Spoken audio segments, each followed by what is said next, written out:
öyle düşünüyorum.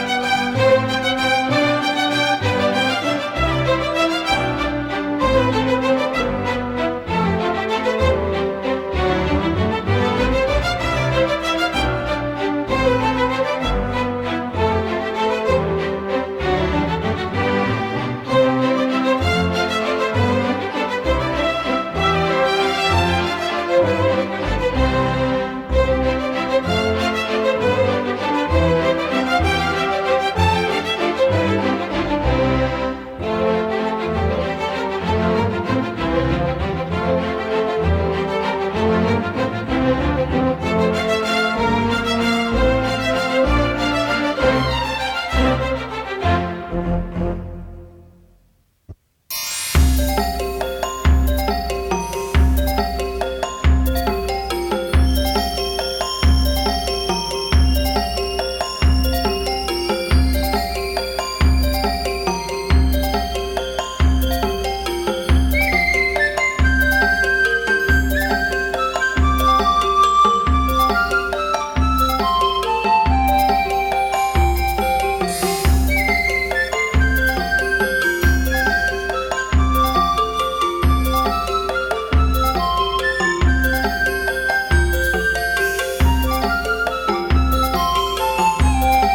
Good morning, everyone. Welcome to City Hall, welcome to Council Chambers, and welcome to a meeting of the Los Angeles City Council for today, Tuesday, September 23rd, 2003. The City Council meets every Tuesday, Wednesday, and Friday at 10 a.m. Meetings are open to the public, and we do invite you to join us. For members of the public unable to attend council meetings, we can be viewed live on your cable station, Channel 35. We can also be viewed live via webcast from the city's homepage or heard via council phone. Madam Clerk, please call the roll. Cardenas, Garcetti, Gruel, Hahn, Labange, Ludlow, Misakowski, Parks, Perry, Reyes, Smith, Villaraigosa, Weisstein, Padilla, 10 members present and a quorum, Mr. President. Thank you very much. The council is officially in session. Before beginning with the matters appearing on today's agenda, this being Tuesday and the first meeting of the week, we do have agendized our salute to the flag. If I can ask Councilmember Smith to lead us in the Pledge of Allegiance. Please rise. Please rise. Place your hand over your heart and repeat with me in pledging allegiance to the United States of America. I pledge allegiance to the flag of the United States of America and to the republic for which it stands, one nation, under God, indivisible, with liberty and justice for all.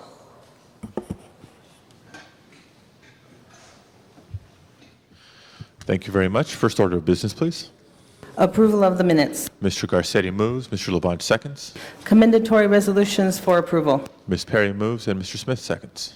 Before beginning the regular agenda, Mr. President, there is an announcement to make. There were two items that were posted and published for today's meeting, public hearing items, one for Van Nuys Auto Road Property and Business Improvement District, and the other for Century Corridor Property Business Improvement District. And inasmuch as those matters are not on the agenda and were not properly posted, they will be The hearings on these will be continued to October 7th.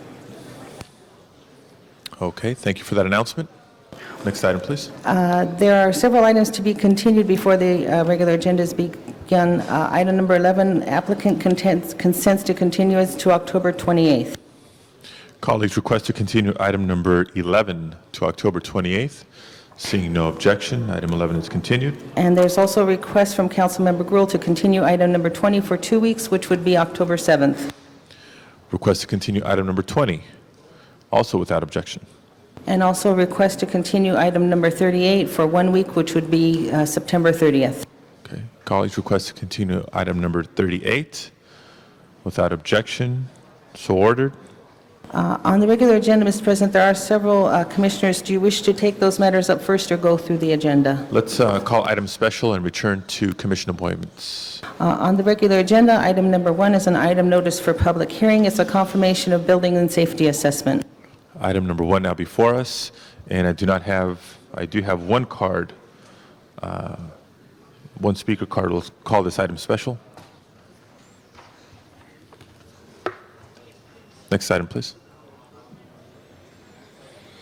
Items 2 through 5 are also public hearing items. There are ordinances on those, and there are 12 council members expected. Do you wish to hold those matters on the desk? Yeah, first let me acknowledge that we do not have requests from members of the public to address the council on items 2 through 5.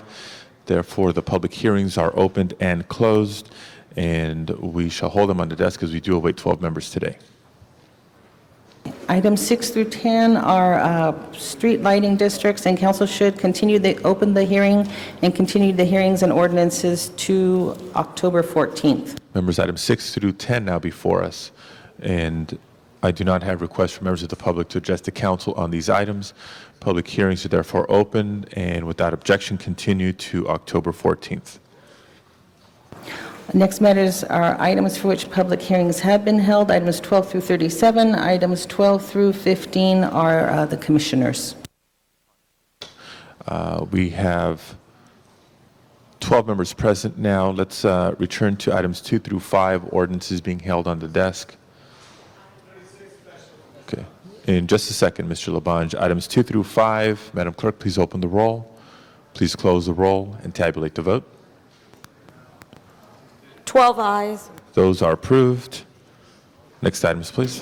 On the desk are items 12 through 37, items for which public hearings have been held. Items 12 through 15 are the commissioners.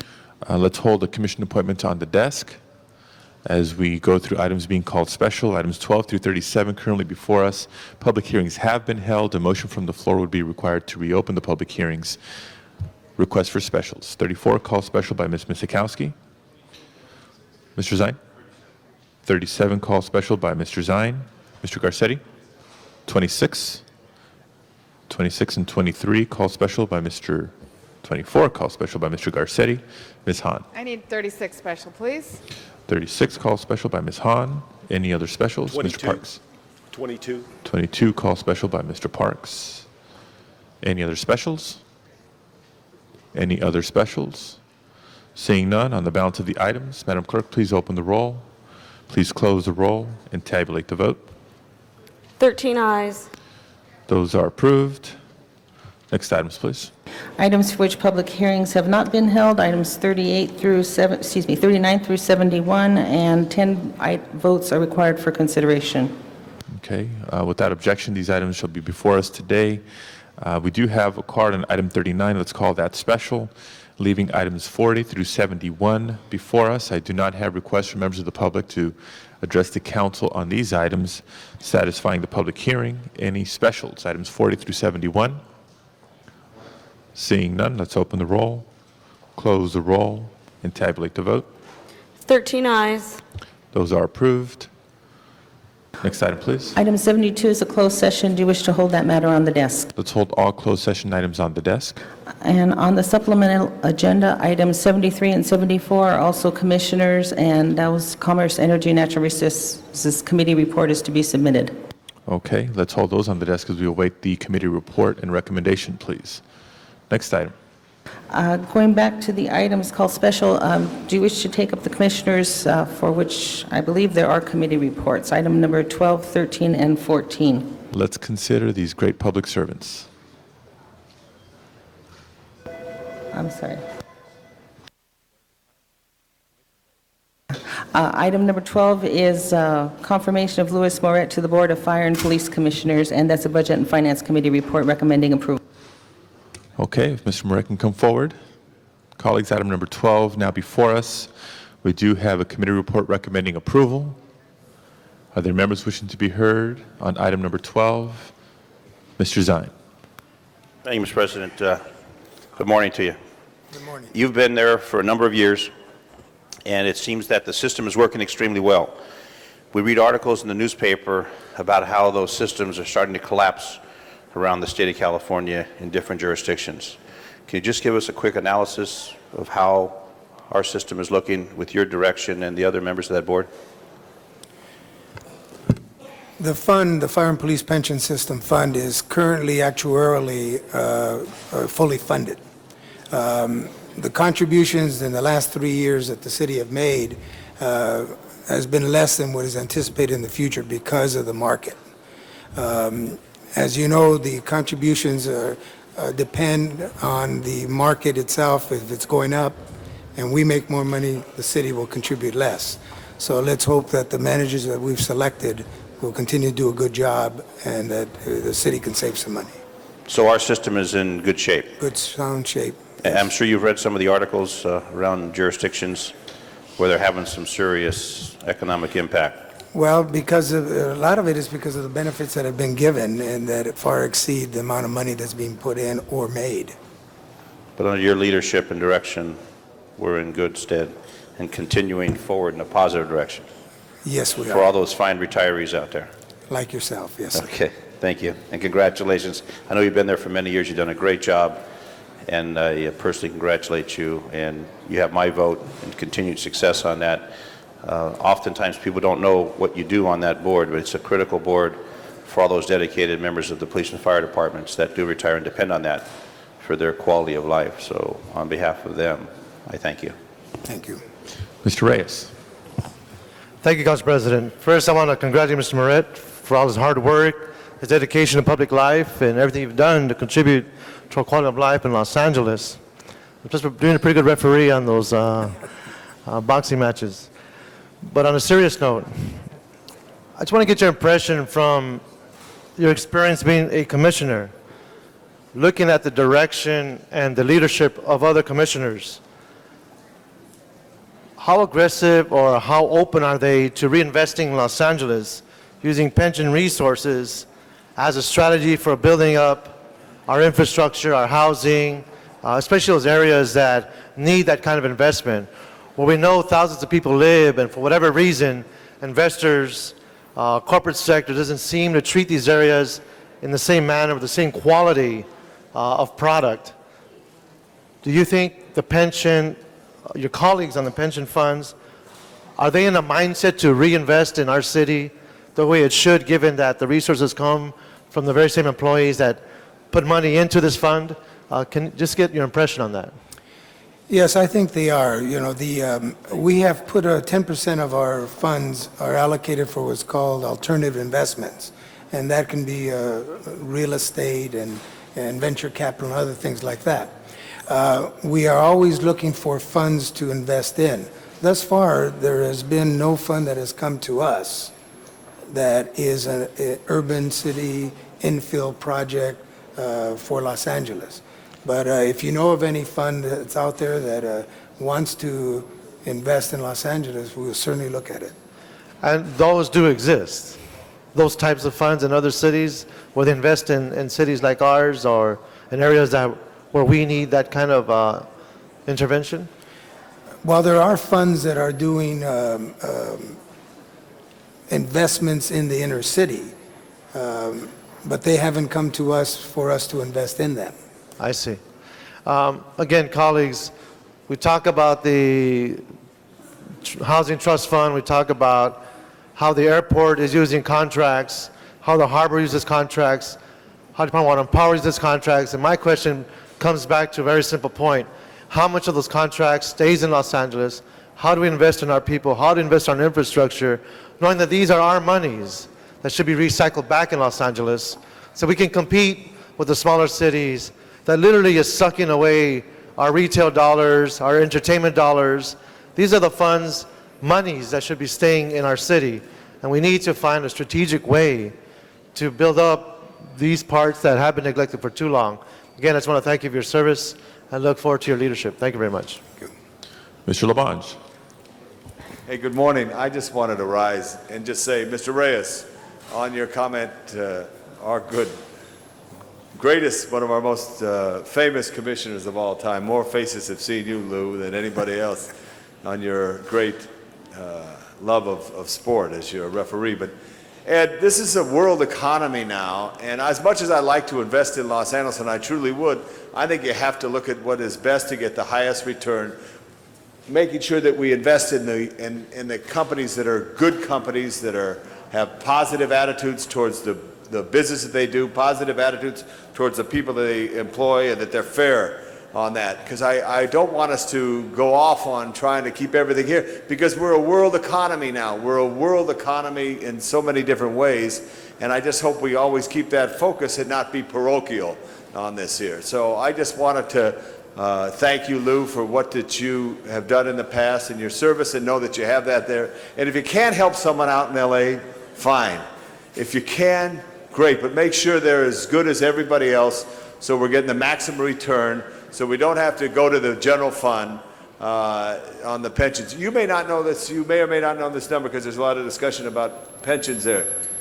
When people work 30, 35 years, 40 years, do you know what their term of after they finish city service, how many people, how long the pension is there before they're finally called, finally get their big pension?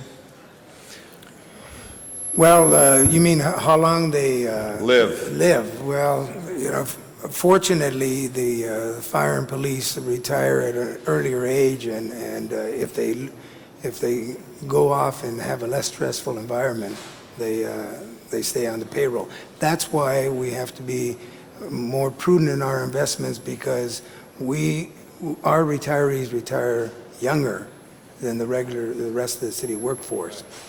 I think what's important too, for our firefighters and police officers, especially our firefighters, sometimes they don't know that the alarm that they went to on Western Avenue at Sunset Boulevard was an old film factory, that there was some exposure to some chemical, and then years later they all developed some kind of challenge, physical health challenge to their body.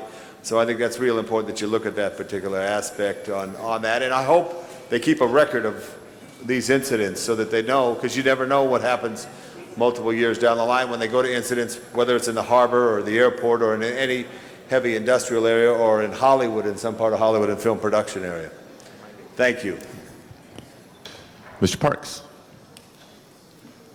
Thank you, Mr. Chair.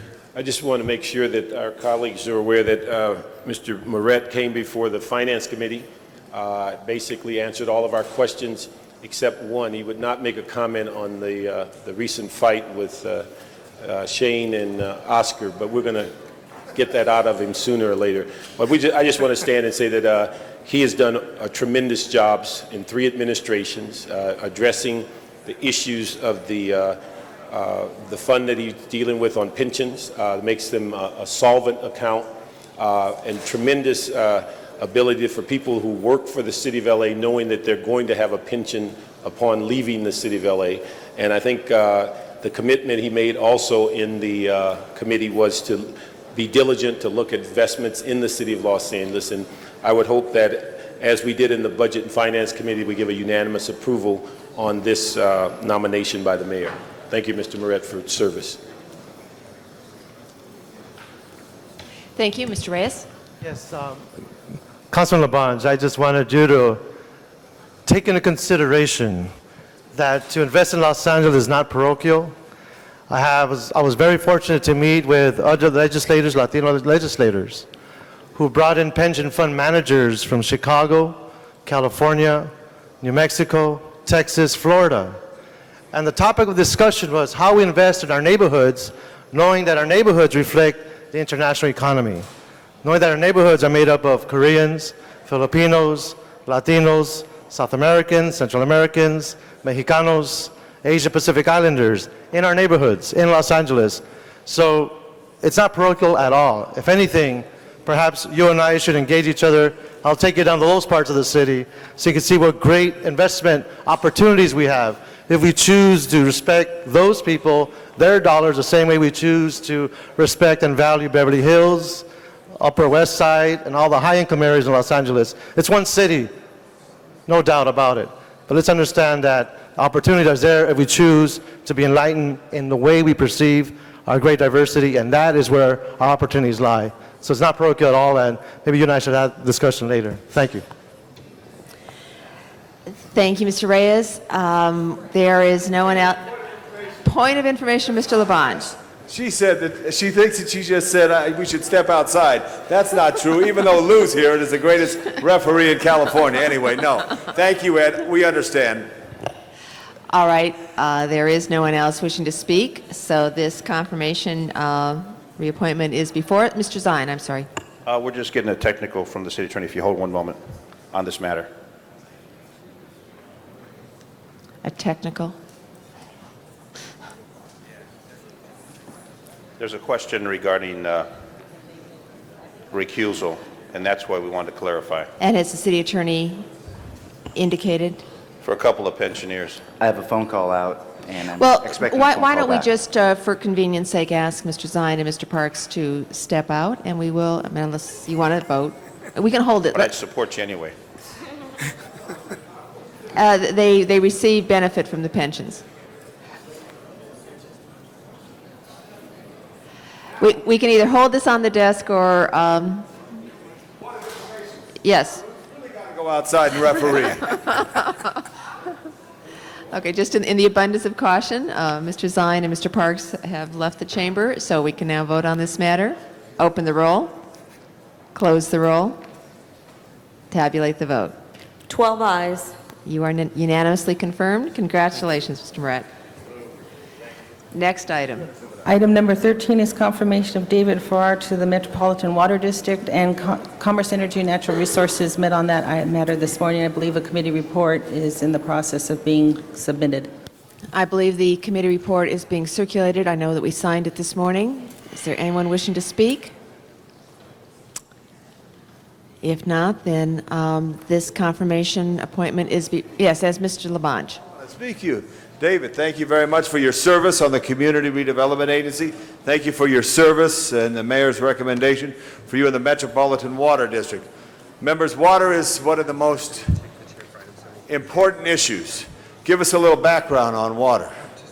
Tell us what your concerns are. Tell us how you're going to fight for Los Angeles as a member of the Metropolitan Water District. Well, as Councilmember Cardenas said at my hearing this morning, whiskey is for drinking and water is for fighting over. And I think right now there is a continuing fight, which has gone on for decades, quite frankly, between California and the rest of the states that take water from the Colorado River, between San Diego and Los Angeles as to entitlements there, and between Northern California, where all the water is, and Southern California, where all the people live. And Met is at the center of that controversy, and I welcome the opportunity to represent the city of Los Angeles with respect to it. Well, David, members, I just want you to be fair like you always were on any commission that you serve for Los Angeles. Water is a gigantic issue, and also we in Los Angeles have to be fair to the rest. We built the West. Los Angeles built the West, and if you look at the history and you speak to that, but now as the West has been built, they're making their call now for their share of water. Much of the infrastructure we built, so we have to be fair to the ratepayers of the Metropolitan Water District and all those issues. I thank you for your service and let you know I'm always available on any issue as it relates to water because of its importance to the survival of our communities. Thank you. And I would also just like to, at this time, to express my appreciation to the Department of Water and Power for hosting a briefing for me of several hours and bringing me up to date on what the city of Los Angeles looks for with respect to its participation in MET. Thank you. Mr. Cardenas. Mr. Farrar, I'd just like to give you a little bit of advice. Just one thing. Never take your eye off of San Diego, please. Thank you. Mr. Garcetti. Thank you. I know we have a long morning with many commissioners, but I did want to say something about David as well and just offer my support. I have no water questions for you this morning, but I did want to thank you tremendously for your service on the Community Redevelopment Agency Board. You have overseen a time of transition that I think will have incredibly lasting effects in how we do redevelopment in this city, and your leadership was instrumental in Bud Overham coming and him being the new administrator and in really shaking loose some of the momentum in the CRA that I know that we're already is bearing fruit. So I personally will miss the opportunity to work with you, but I sit on environmental quality now, so I'm sure we'll get some good water issues. I just wanted to thank you on behalf of so many of the staff members who had worked on Community Redevelopment Agency issues for these last 2 years. Thank you for that from the citizens of Los Angeles as well, and wish you best of luck with MWD as well. I know you'll do an extraordinary job there too. Thank you very much. Ms. Hahn. Thank you, Madam Chair.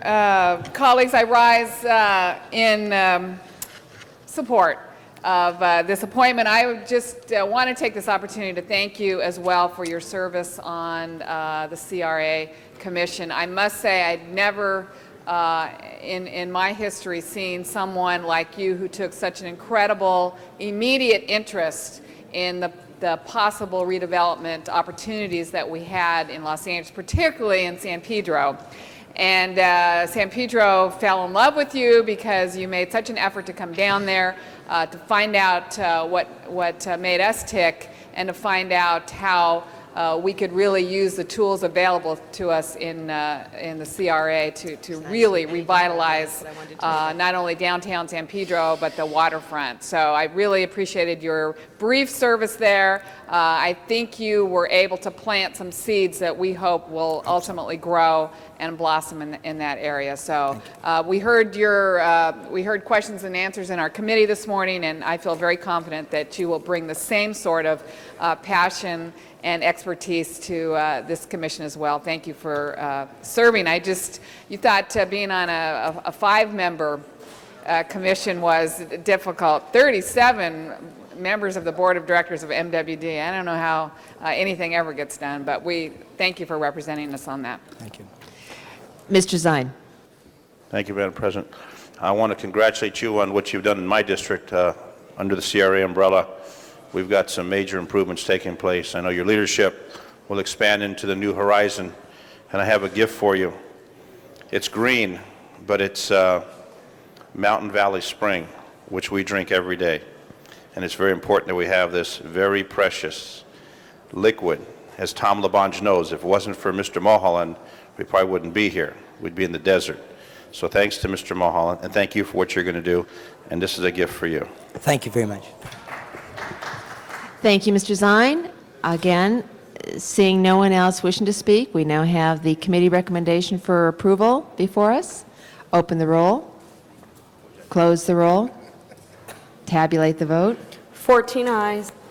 Congratulations, Mr. Farrar. You are confirmed. Thank you. Next item.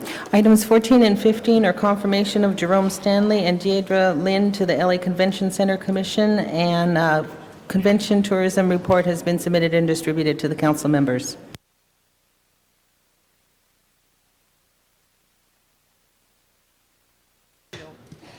All right, we will have these two members before us, and Ms. Perry indicated that she had voted no on that last item, and it didn't go through, so she will be recorded as a no vote. And we are now on these two commissioners. Members, are there any members wishing to speak or comment? Mr. Ludlow. Thank you, Madam President. I just wanted to rise in support of the appointments. In particular, wanted to rise in support of a great member of the 10th Council District, Mr. Stanley. And yesterday we had the opportunity to talk a little bit. But I was wondering if you would just share for a moment or two with our colleagues today some of your thoughts about the future of conventions and how we can become much more of a competitive city with respect to that. Thank you very much, Mr. Ludlow. In the 2 years that I've been a commissioner at the Convention Center, I've had a chance to see the city and its tourism business up close. We have a couple of issues that are outstanding as far as the convention center goes, one being the current contract extension with the Los Angeles LACVB, and the second being a convention hotel. And both are, they're separate, but they're intertwined, because I believe that we have an issue that needs to be addressed in the city of Los Angeles, and that is our tourism business. I do not believe that it has been executed effectively in the past 10 years or so, and as a result, we are now seeing a lack of bookings, a lot of competition that we're not able to respond to. And I think that when you talk about the hotel issue, one of the things that you have to talk about is the entire tourism issue. They are one and the same. To build a hotel without addressing the tourism issue is not a good idea. It's just not. But to build a hotel as part of an entire tourism initiative could make a lot of sense. But something has to be done, because Los Angeles is a jewel, and people around the world don't have the same desire to come in here and tour Los Angeles per se, as we always assumed that they did. So again, I think that is one of the most important things, and consequently that affects the convention center. The convention center itself is a marvelous facility. It's a first-class facility, worldwide facility. It is beautiful, it is well managed, but it is part of a strategy that needs to be looked at as far as tourism. Thank you, Mr. Stanley. Pose the same question to you, Ms. Lynn. Thanks. Being new to the commission, I'm looking forward to getting to know the issues a little bit better. I think certainly what Mr. Stanley said, the hotel issue and the tourism issue in general are two really important things that we need to look at more carefully. I think the financing of the hotel, of course, is another issue we need to look at. Today's LA Times, there was an article about conventions in general, right? And you saw what they said about the LA Convention Center, that it's surrounded by parking lots, and that's a detraction for conventions to come in. So I think we need to look at how we can bring, we can make Los Angeles a more attractive place to bring in more conventions, to really increase our tourism industry here, which will really be effective for our economy. Thank you, Mr. Ludlow. Let me recognize Mr. Weiss.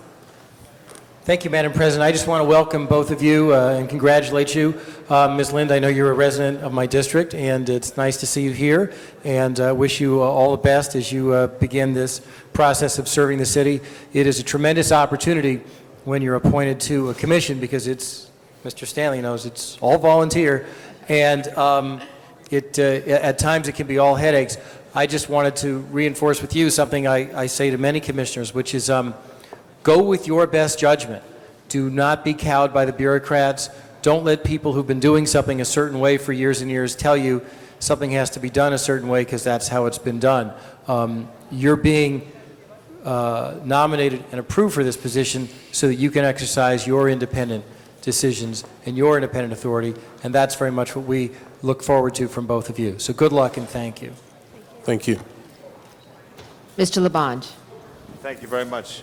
Thank you both for your service. I think, members, this is extremely important because, and I think the article too, if you have a choice though, if you're in Iowa and you're going to choose Las Vegas, Phoenix, San Diego, Anaheim with Disneyland, Los Angeles may be in that position that someone from Iowa would choose if they didn't know what's all around Los Angeles, and try to create that energy. And I do support the development of hotel and infrastructure adjacent to the convention center.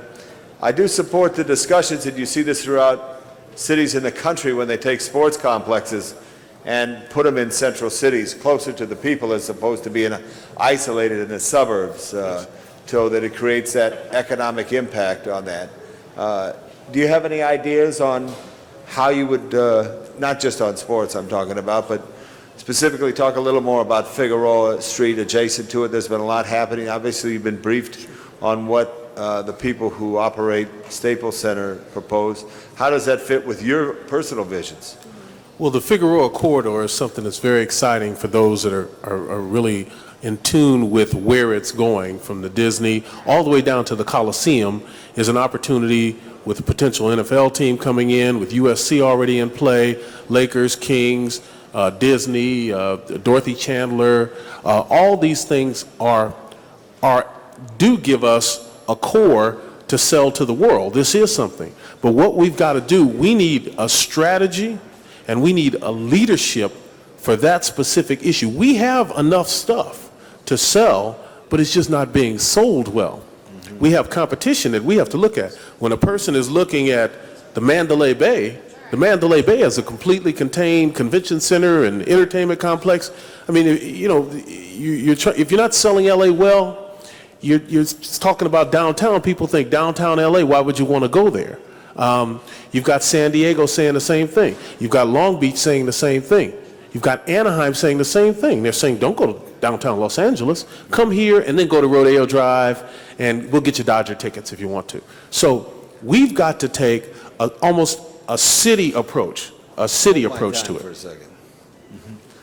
Right, I agree, and I think that with the new Disney Hall and the revitalization up here on this side of downtown, I think that there's an incredible potential for us to market this as a city whole, and that means really working closely with the LACVB and with others to really make sure that we are marketing the city together. The convention center is a place that we can bring in people, and we have to use this resource. I just wanted to mention, too, there's other facilities throughout, not as large as the convention center, certainly, but would fit certain niche business. And all business is good business in this area here that we look to, areas in the San Fernando Valley with some of the hotels in the San Fernando Valley, Universal City, although partially in the county, but the hotels are in the city, San Pedro, which is just opposite Long Beach and as pretty as any port area, will get only prettier in the years and months ahead, and also in the airport area, which some people like to get off planes and go right into their business meetings.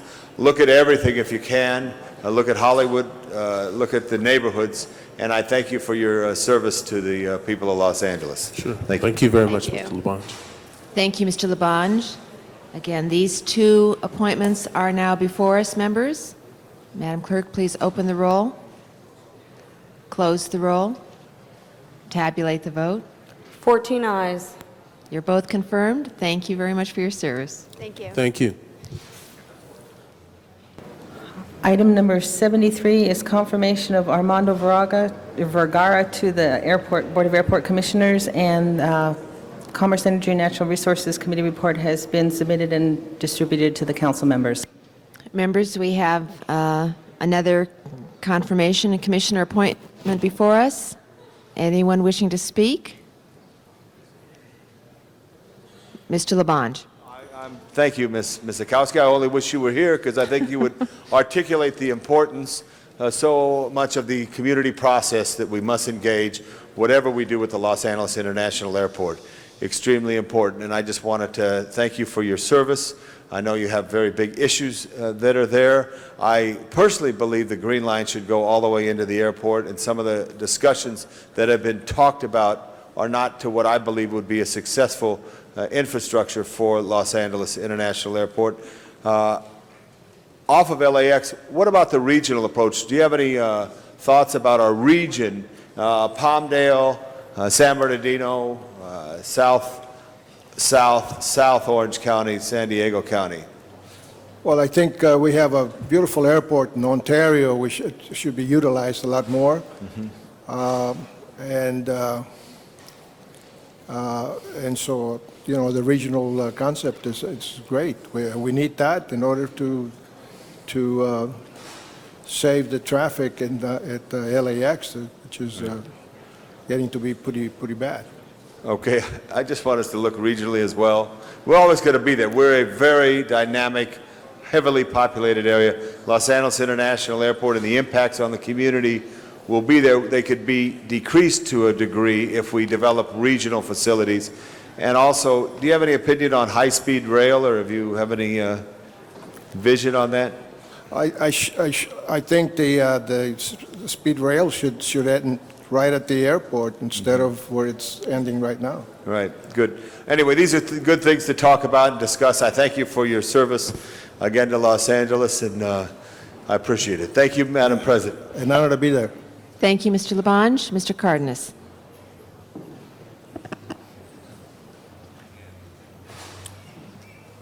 Mr. Vergara, how do you feel about the Commission's role in making sure that not only do we have a viable airport system around Los Angeles, but at the same time, we have a system that respects the workers and actually pays them well and actually respects the work that they do? How do you feel about the Commission's role when it comes to the workers?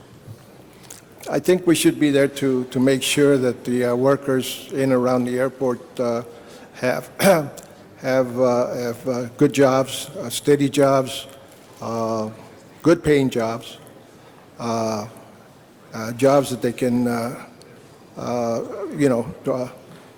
bring a family and support the family properly and all of that stuff. And I agree with Councilman Reyes in regards to the contracts being let out, make sure that the contractors are from this area and keep our workers in this area busy. Thank you. I think that it's very important for the public to note that these commission appointments that we're going through today, for example, the ones like this one, which is one of the proprietary organizations that the city is involved in, are very important. And in fact, we're talking about commission appointments that have to do with some of the biggest economic engines throughout the region, and in some cases throughout the country. We have one of the biggest airports in the country, of one of the biggest ports in the country. These are issues that are of grave responsibility, but most importantly, they belong to the people of Los Angeles, and we have a responsibility to an entire region and to the country. So it's very important for me to remind all of us that these appointments are very important, and at the same time, the checks and balances between our appointed commissions, the council and the mayor's office, together, hopefully we could take those responsibilities seriously and move our issues forward in a way that respects the community, respects the environment, respects the workers, and at the same time prepares for the future. So thank you for your service in the past, and I appreciate what you've done, and I look forward to your good service in the future. Thank you very much. Thank you, Mr. Cardenas. Again, members, this confirmation appointment is before us. Madam Clerk, open the roll, close the roll, tabulate the vote. 14 ayes. Thank you, Mr. Vergara. You are confirmed. Go back and do good work there. Next item. Item number 74 is confirmation of James Acevedo to the Board of Harbor Commissioners.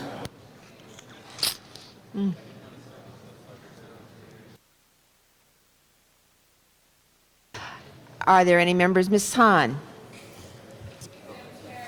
Colleagues, I rise, first of all, to support your reappointment to the Harbor Commissioner, but I actually have many constituents here this morning sitting in the audience from the Harbor area, and I know they would like for me to make sure that sort of the same issues with the airport. While the core business of the Port of Los Angeles is certainly to be the economic engine of Southern California, and we certainly are the #1 port. We've just congratulated the port for their incredible bond rating recently. So, but what can you say to the constituents of the Harbor area about the commitment of the Port of Los Angeles and the Harbor Commission to really work to mitigate the negative impacts that sometimes this sort of industrial giant can have on the surrounding communities of San Pedro and Wilmington, particularly in terms of air quality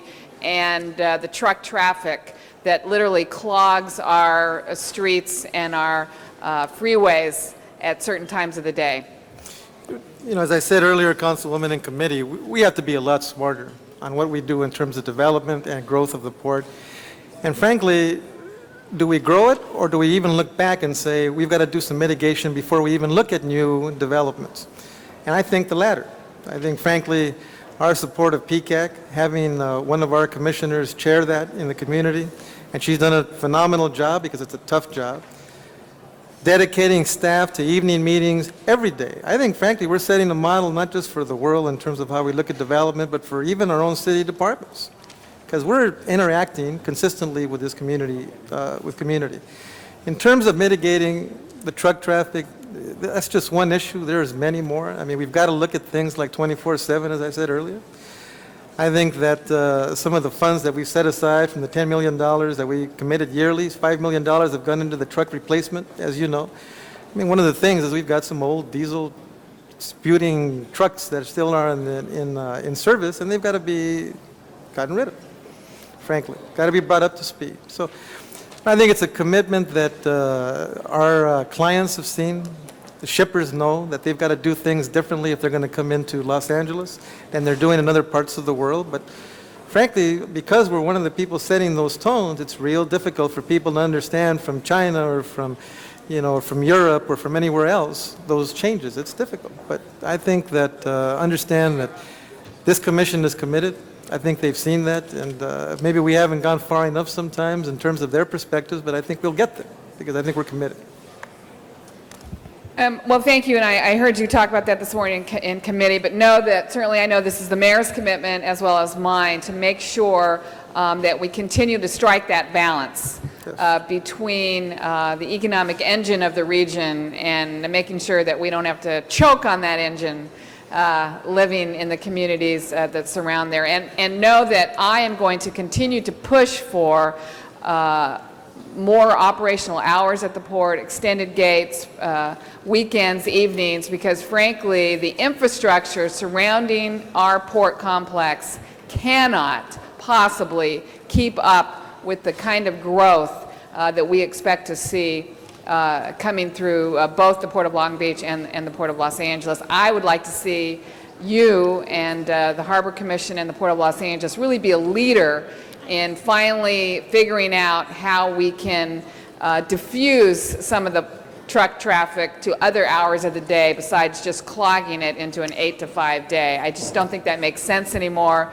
and I think the regional infrastructure cannot support that kind of growth that's going to happen. So I hope you will be a leader in looking at creative solutions to the phenomenal growth that we expect to have through the Port of Los Angeles. Sounds to me like we're starting a new committee, Councilwoman Han, and maybe me and you will be the first leaders of that committee. How's that?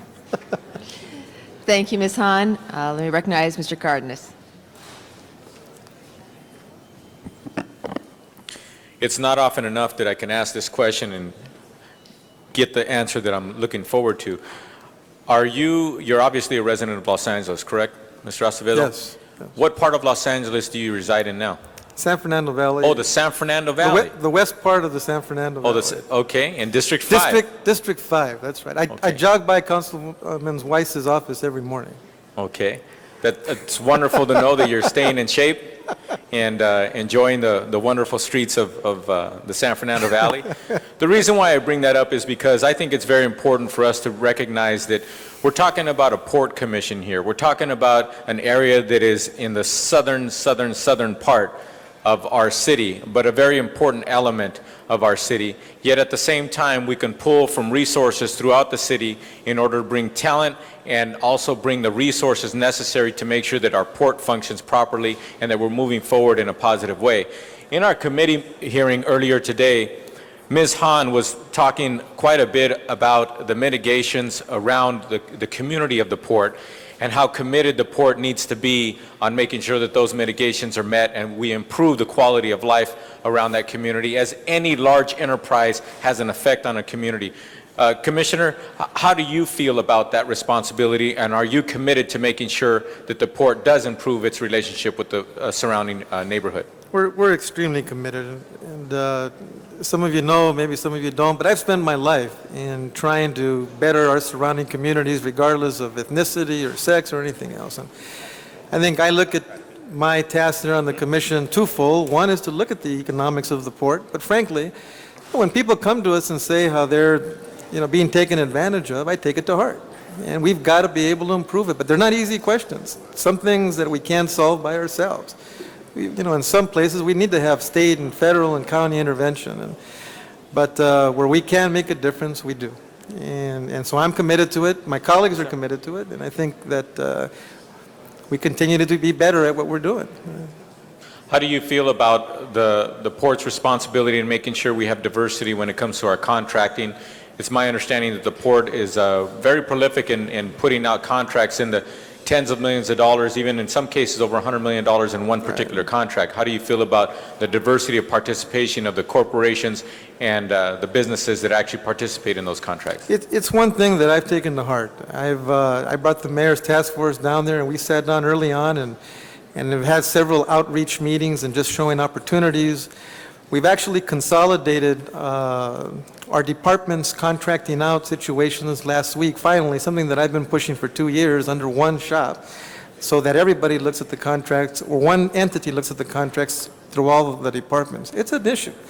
The diversity needs to change, but frankly, there's a lot of other problems. When you look at, and I'm not going to take a lot of time here, but sometimes in terms of becoming a prime, it's extremely difficult for those people that are subs, because getting into a prime situation means that they got to go out and find other subs. Sometimes they're comfortable in just being a sub, meaning that there's no follow-up behind them. And I think it's an issue that this council needs to look at, and I'm going to continue looking at it and how to bring solution to that.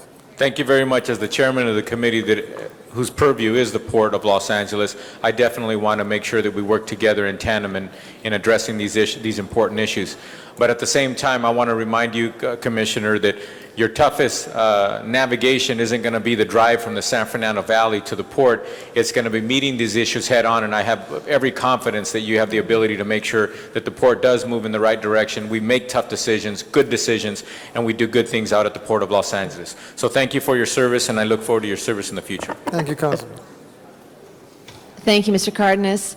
Again, there are no other members wishing to speak on this appointment, so Madam Clerk, please open the roll, close the roll, tabulate the vote. 14 ayes. All right. Thank you, Mr. Acevedo. You are confirmed, and thank you for your Thank you, service. Council. We are going to send all of the commission appointments forthwith today, as well as forthwith on items 21 and 23. Those are reward motions. Next item, Madam Clerk. Item number 1 was called special inasmuch as there are cards from the public. All right, this is a hearing, so let me call forward at this time. Yes, Matt. I would like to make a request, if there's no objection from my colleagues, to take item 36 out of order. We have about 40 people from our Croatian community in San Pedro here. We also have the Consul General from Croatia here. So without objection, if my colleagues wouldn't mind if we could take that out of order. Would you mind, we only have one card speakers on item 1. Let's take that. Okay. Let's hear the public speaker, and then we'll take 36. All right, item 1 is now before us, which is an appeal or objection on a building and safety confirmation of an assessment on graffiti removal. Let me call Mr. Stephen Wong, who is the owner. Mr. Wong.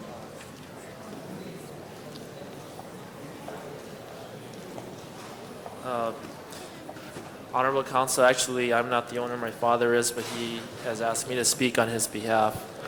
My father, well, let me read what he's written.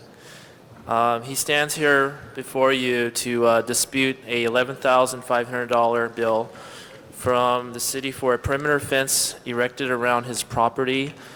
The fence was erected without his prior notice and assessed to his property, for which he asked the council to review and repeal the assessment. He disputes the invoice for the primary reason that during the 7 weeks prior to the erection of the fence, he had been working diligently with building and safety in obtaining the demolition plans and permits, and was in the process of commencing demolition of the above address. As he has plans for a new housing development here, his intent is to build 6 new houses here, which he feels will improve the community significantly. During the process, he was in concurrent communication with Inspector Moffitt of the Department of Building Safety, informing him of the progress, of which he said everything would be fine, especially after the issuance of the building permit. The permit was issued on January 3rd, 2003, and he immediately began the process of vacating all the units, having the pre-demolition asbestos test performed as per legal procedure, arranging the disconnect of utilities, and obtaining bids for all the demolition asbestos work. At no time did Inspector Moffitt or anyone inform him that there were any problems or issues during the entire process. It surprised him 4 weeks later to find a large chain link fence erected around his property, and although unrelated, he also had to spend the second half of January with his dying father in San Francisco, who finally passed away on February 1st. The next month, he received a letter from the city on February 20th, stating the city's intent to fence his property, and he was given until March 3rd to appeal the decision. But needless to say, it was already after the fact. And when he asked Inspector Moffett about the fence, when he met him later, he did not know what to say, avoided the subject, as it seemed that one hand did not know what the other was doing in the department. Following the start of his demolition, he received a bill for $11,500 later, and as if being charged for a small and fully secured house, 1,200 square foot house, wasn't bad enough, he receives a bill for the entire lot, including double fencing along existing fencing. He feels the bill is unfair and uncalled for, and he was never given an opportunity to dispute the action, as the only notice he was given was to dispute the action was provided after the fence was already erected, and he asked the council to review the facts and circumstances and repeal the assessment. Thank you very much. Thank you. This concludes public comment on item number 1. Mr. Garcetti. Thank you, Mr. President. Is Ms. Harris here from Building and Safety? There you are. Could you just, good morning and thank you for being here, first of all. No problem. I know this property, and I know that we had for over a year a situation in which it was vacant and had become vandalized and blighted. Could you walk us through what Building and Safety went through? And thank you for coming in. I appreciate what you're saying and the personal circumstances as well, but I do know this property, and we're trying to clean up the Drew Star area. Building and Safety has been very helpful. So just for the record, will you run down what we've done in this case? We actually backed off on cleaning up graffiti and barricading the building because Mr. Yee continued to do those items himself. The fencing the department felt was necessary because gang members were getting into the property on a regular basis. They were selling narcotics from the property.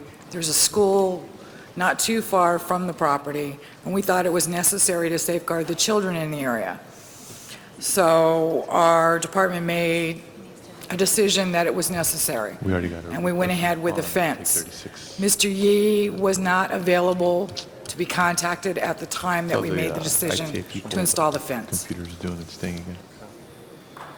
Thank you. I appreciate that sometimes it's difficult because of personal circumstances or other things to maintain one's property, and yet the victim or the ones that suffer from that quite often is the community. And we had countless calls to our office about this property, the drug dealing that was going on. At a time we're trying to clean that up. That's one of the difficulties about having absentee landlordism. We're very much looking forward to working with you on putting something better there than what was there. But in lieu of that, in light of that, we've heard very strong voices from the community that, and I think this is what Building and Safety, why they did it, that we needed to fence this off, and that would have been an expense one way or another, either by the property owner or the city. Is this the cost of the fencing as well as fines? Is that It's the cost assessment? plus the administrative costs. Okay, so there are no fines here. This is just the cost of the fencing and our administration to do that, which would have been a cost borne by the property owner in this case. So I'm in support of the Building and Safety's move. I know the community has been. We look forward to working with you to clean it up. But again, I'm sorry about the personal circumstances that made you unavailable. But then it's the community that's held hostage in the meantime when there's that drug dealing going on, and we have to be able to ensure public safety. So we'd be happy to continue communicating with you about what sort of development is going to come in. But I'd ask for your support right now in the determination. Thank you, Mr. Garcetti. Any other members wishing to be heard on this item? If not, let's open the roll, close the roll, tabulate the vote. 14 ayes. That is approved. We have received a request from Ms. Hahn to take item 36 out of order, and a request from Mr. Reyes to take special 1 out of order. We'll go to item 36 first, and then to special 1. Item 36, Ms. Hahn. Thank you, Mr. President. Colleagues, I appreciate you letting me take this item out of order. Again, we all know what it's like to have members of our community come down to City Hall, some of them probably for the first time, It's not an easy task to get down here, and many of them I know were down here before 10 a.m., and now it's almost 11:30, so I appreciate this. I believe we have some speaker cards on this, but if you will just allow me first to introduce and welcome to our City Council chambers the Consulate General of the Republic of Croatia, Sonja Bujas-Jurega, is here with us this morning. And we also have the President of the Croatian American Club, Josip Martisic, here today. And colleagues, this is a motion where we will be naming a portion of 9th Street in San Pedro, Croatian Place. And this is something, again, that has come from our community of Croatian neighbors in San Pedro. This is a stretch of street that runs right in front of the Croatian American Club in San Pedro, which is the site of numerous gatherings, celebrations. This is where we celebrate weddings and birthdays and New Year's Eve, and it's particularly an important place on the Croatian Independence Day, where we have a huge gathering, and many times we close this very part of the street down to make sure that we have room for the celebrations which inevitably spill out into the street. And I'm sure I don't have to say this, but the Croatian community in San Pedro has been such an integral part, really, of San Pedro. Generations of Croatian friends have been there in San Pedro, and they've really been a part of the fabric that is so weaved within everything that we have done down in the harbor area, and have really made an incredible difference in what the landscape of the whole harbor area has become today in 2003. So in my opinion, it is very fitting, and it is quite an honorable way to designate and to forever make sure that generations to come will know this street in front of the hall as Croatian Place. It is a designation that will be honorary, so the signs will be put up there, but it won't really impact the businesses along that area in a way that would be if we actually change the name of that street. But we do think it's a fitting honor. We do think it's important, and it should have happened a long time ago, but I feel very happy that I'm lucky enough to be the councilwoman that is able to make this happen for my very dear Croatian friends. And I know we have a couple speakers on this, and I hope my colleagues will support me in this motion today. Colleagues, this is an item for which public hearings have already been held. Is there a motion to reopen the public hearing? So moved. Is there a second? Second. Let's open the roll on reopening the public hearing. Please close the roll and tabulate the vote.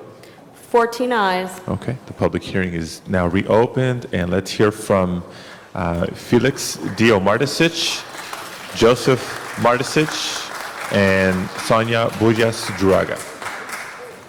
If all three of you can please come forward.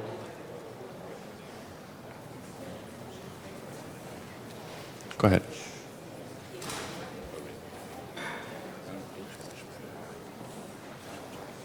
Mr. President, members of the City Council, Ms. Janice Hahn, great representative of the 15th District. My name is Josip Martisic. I'm the president of Croatian Club. As president of Croatian Club in San Pedro, I'd like to thank you for the recognition to the Croatian community of San Pedro by naming a portion of 9th Street between Gaffey Street and Grand Avenue as Croatian Place. Croatians are the pioneers primarily in fishing industry in San Pedro, still numbering in excess of 35,000. I am honored to represent them here today and to thank you on behalf of all of them. Thank you one more time. Thank you very much. Mr. President, distinguished councilwomen and councilmen, dear ladies and gentlemen, as a Consul General of the Republic of Croatia, I would like to say that I'm very happy and very proud to be here today when we have a proposal to have a name of one street in San Pedro as a name of Croatian place. I think that this decision reflects very strongly that important influence that Croatian community has been made to the city. Their style of life, their efforts and results, I believe, will be once again recognized and acknowledged for this decision. So I'm very happy and very much support this proposal, and thank you to all of those who bring this proposal to the floor. Thank you very much.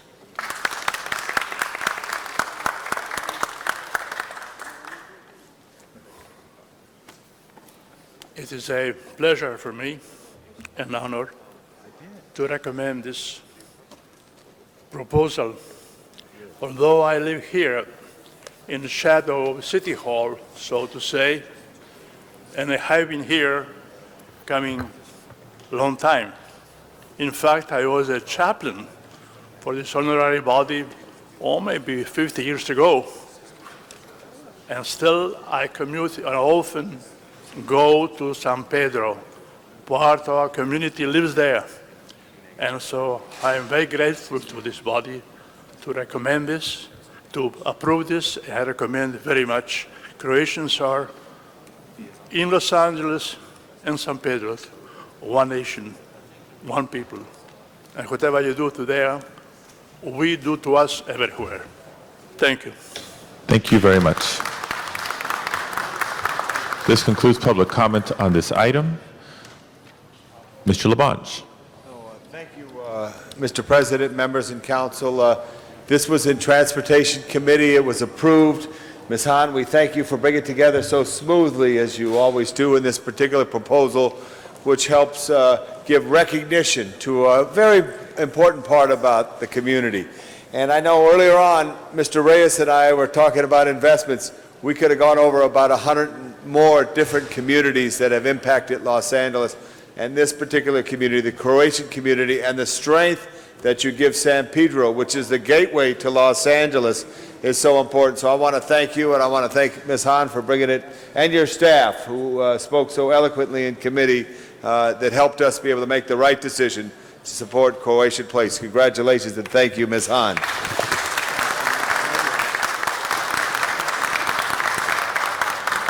Ms. Hahn, any closing comments? No, thank you very much. And again, it was very honored to have the Consul General, a strong woman representing the community, as well as all the community members that came down today. This is really important. And what's significant about this, you may not know, but every time we try to change a name of a street, it doesn't always go this smoothly. So this is a good example of how the entire community was together on this, wanting this, and it's the right thing for us to do. And that's why this is going to be an easy vote, and I'm sure I'll have a unanimous vote from my colleagues on naming this portion of 9th Street as Croatian Place. Thank you, Ms. Hahn. Other members wishing to be heard on this item, item 36? Seeing none, let's open the roll, close the roll, and tabulate the vote. 14 ayes. That is approved. Next item, please. Mr. President, there was a request to take Special 1 out of order, and that's a motion presented by Councilmember Reyes and seconded by yourself and Councilmember Garcetti. Mr. City Attorney. Thank you, Mr. President. I will recite the facts as presented to me by the maker of the motion for the Council's consideration of the adequacy of the findings. On Friday, September 19th at approximately 10 p.m., Mark Allen and Tenor Cruz was fatally shot in the Dodger Stadium parking lot. The Los Angeles Police Department has requested that CD1 expedite the posting of this reward due to the suspect's continuing threat to the community. Pursuant to the Government Code, Council must first determine whether there is a need to take immediate action and that the need for action came to the attention of Council after the posting of today's agenda. If such a finding is made, Council may then consider the substantive motion. Members wishing to be heard on the findings? On the findings, seeing none, let's open the roll on the findings. Please close the roll and tabulate the vote. 14 ayes. Special 1 is now before us. On the motion itself, Mr. Reyes.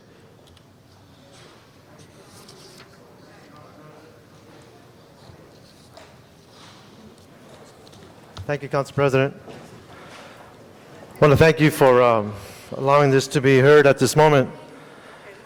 It's a solemn note that we have to be engaging this business of setting out rewards, but in this case, it's very important that we send a loud and clear message that any death is not acceptable, let alone the way this individual was, his life was sadly taken. Mr. Mark Allen Antonio Cruz passed away on Friday, September 19th. As you know, he was the victim of the shooting that many of us read about in Dodger Stadium following the home game against the Giants. And colleagues, you should know that Mark is a member of the city family by extension. His aunt is Minette Milner, who works in our community development department, who works on the Alley Bridges program, which is specifically designed to help deal with young people and as a tool for gang intervention. But Mark was not a gang member. Mark was a good, solid individual, involved in his school, involved with his family. He was 25 years old, had been studying graphic arts at Mount San Antonio College. He was known for his love of animals and playing the acoustic guitar. And this shooting is just senseless, and we need to get the person or persons who are responsible for this act. Northeast Division, I understand, has one suspect in custody, and I've been informed that they will be releasing additional information on the second suspect within the next 24 hours. He is survived by his father, Alan, his mother, Charlene, his sisters, Alana, Charlene, and Brandy, his stepfather, Jim Vega, and stepbrothers, Eric and David Vega. So colleagues, I urge a unanimous vote. Let's send a clear message. Let's apprehend this person that did this atrocious act. And may God rest his soul. Thank you. Thank you, Mr. Reyes. Other members wishing to be heard on Special 1?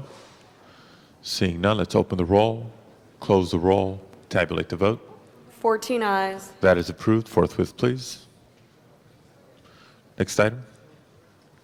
Item number 22 was called special by Councilmember Parks. Mr. Parks, item 22. Thank you, Mr. Chair. I'd ask Mr. Fujioka to come up in CLA.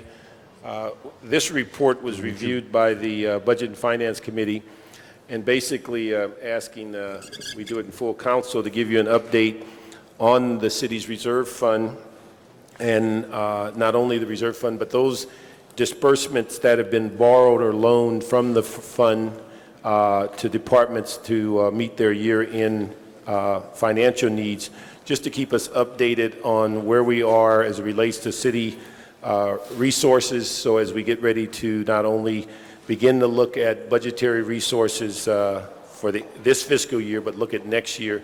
And I ask Mr. Fujioka to maybe take us through this report and give us his best analysis, then ask the CLA to do the same. As you know, we're in the process of developing our first financial status report, and a critical element of this report was receiving information from the Controller's Office. That report will be released from my office on Friday. In part, the delay was caused by a decision to release a proposed hiring freeze process to your commission, and also to release our MICLA report, if not then, but shortly thereafter, so we can put the city's finances in context, so you see the whole picture at once. The bottom line with the Controller's report is you notice that there's a reference to $16.5 million that has not been programmed yet in the budget. And I would caution you for all of you not to think that this $6.5 million equates with money that can be allocated for purposes other than to meet our current needs. In our first financial status report, we'll be coming to you to address some shortfalls that we've already identified in some of our accounts, such as in the police department, in both their sworn and civilian accounts, and in our sanitation department. We're seeing an inordinate increase in tip fees, and that's a consequence of higher than usual trash collection during this past summer. We're seeing challenges over in GSD as a consequence of the need to increase security at our city buildings, but also at the 2 911 centers. There are other departments that are having some shortfalls, such as rec and parks. And so when we come forward with our financial status report, you'll see that although today in the controller's report there's a $16.5 million that is now reverting to the reserve fund, that money will be needed to address some of our shortfalls. This does not, the last report we're sending forward is a report on how we'll close the state budget. We do not intend to use the 16.5 to close our state budget. We will use that 16.5 to deal with other shortfalls in addition to what we've identified in the, through the state budget process. Anything to add, Sharon? Let me just ask one thing, Bill. In the committee, I think it was reported that even with the 16.5, we've made allocations against that already, so it's not really 16.5 at this time. That is correct. There are some pending reappropriations that have yet to take place. The CAO is in the process of looking at those reappropriations. So the 16.5 is going to probably disappear very, very quickly. As the CAO mentioned, there is the situation with the VLF shortfall, as well as some outstanding negotiations on the sworn contracts, which will also add to our deficit. The other thing I thought would be important, if we look at attachment 1, there's a whole listing of advances for unfunded expenditures. I think we related in the committee that over $4 million had not been refunded by the departments, and we just wanted to find out what the expectation of the, what was it, the Public Works, Transportation, and the Convention Center allocations, where are we on getting those returned? Should I grab this one? Throughout the year, we do make loans from our reserve for a number of purposes, to address cash flow problems or shortfalls. During the course of the subsequent year, or the year we're in now, we work with departments to ensure there's full repayment of those loans. That's part of the process we're going through right now to ensure that departments are repaying the reserve fund for any loans or appropriations. It's the second page of the committee report. Oh, we don't have the committee report in front of us, but I believe what you might be citing is the fact that when the books closed on June 30th, 3 departments experienced shortfalls in which the reserve fund had to temporarily loan those departments monies in order to close the books. And so with that, the committee has requested those departments to look into the feasibility of being able to repay the reserve fund. The likelihood of that is slim and none at this point, but we will be looking into that. Okay. Thank you very much. Bill, you have something else? No, I'm fine. Okay. Thank you very much. One thing, and the other thing we want to highlight is one of the instructions on the committee report is the message to all department heads as to the reserve fund, the shortages there, and the need for all of us to be somewhat aware that the city's financial condition is not great, and we will be going through a significant number of hearings at the Finance Committee to discuss these issues and others as we look to find not only the state shortfall, but how we're going to deal with the $160+ million that's in the one-time money in this budget. Just in this day alone, we have about $1 million of unfreezes. And so it's another issue of us holding the line at some point as we go through committees, either personnel or budget and finance, to send a clear message that the city's condition does not appear is going to be favorable for the next several months. And so appreciate your report and ask that the council approve this report in item 22. Can I make a quick comment on that note, please? In the past couple of years, we've gone through at least 3 and somewhat 4 exercises to identify budget reductions. Each time, subsequent to that process, our department has come back through your console and the mayor's office and through the budget process in an attempt to restore their funding at the previous level. And that level was achieved during several years ago when we had significant growth in our economy. What we have to tell departments is that when we make that budget cut, that becomes their new level, and that they have to go through the restructuring, streamlining, and the process to achieve other efficiencies to now live within that means and not come back to you and say, I can only do something if you give me more. They have to learn to live with what they have, and we're not seeing that in the majority of our departments. Thank you, Mr. Parks, Mr. Fujioka. Colleagues, if you haven't noticed, we've been resetting our computer system. So let me ask if there are other members wishing to be heard on this item. Okay, seeing no requests, let's open the roll on the report. We're going to a oral roll call vote. Madam Clerk. Cardenas, Garcetti, Gruhl, Hahn, Labange, Ludlow, Misakowski, Parks, Perry, Reyes, Smith, Weiss, Zine, Padilla. Okay, that is approved. 14 ayes. Mr. Reyes. Council President, if it's appropriate, I think we might have overlooked a speaker card. Mr. Antonio Cruz is here. He submitted on the special. Okay. So I guess procedure, I need to reopen up that item so that we can hear him speak. Without objection, reconsider special one. And let's call Alan Antonio Cruz.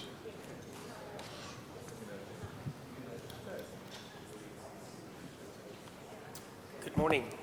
First, I'd like to thank the City Council for their beautiful gesture for my son and Mr. Reyes for motioning it. I also would like to thank the City Council for allowing me to read my family statement to you. 4 nights ago, my son's life ended in a senseless killing at the parking lot of Dodger Stadium. My daughter, who held her brother in her arms as he lay in a pool of his own blood, will have this trauma to deal with and may have to take time from college for the rest of this semester. My family and friends all asked, why had this have to happen? How can I give them an answer when I myself don't understand? What I do understand is that my son, Mark, was someone who liked to spread his laughter with everyone. He lived to the fullest in everything he did, whether it was playing Pop Warner football, catalog modeling, dancing with Mariah Carey in her videos, or playing a lost boy in the movie Hook. It was while starting college up north that he became a San Francisco Giant fan. He came back to Los Angeles with dreams of becoming a firefighter, but ended up pursuing his real love of art. He would have graduated from Mount San Antonio College next year. Mark was a young man who believed in life and love. His zest for life and open generosity manifest in his wish to give the gift of life to others. Mark has donated the remaining usable parts of his body to make the lives of 152 persons better. This was my son, Mark. Contrary to what people think, my son was not a gang member. As I grapple with trying to understand what happened 4 nights ago, I remember the words he wrote in one of his letters to me. Dad, the greatest gift of all is love, God's love. Give it and receive. Nothing absolute, nothing in this world happens by mistake. To disagree or to complain is to argue with God's handiwork. It is Mark's own words that keep my hope alive. My son's death was for a reason. It reveals a sickness in our society. What happened to Mark is a challenge to all of you to do what you can to find a cure. Please do not let another father feel the pain that I now feel. Excuse me.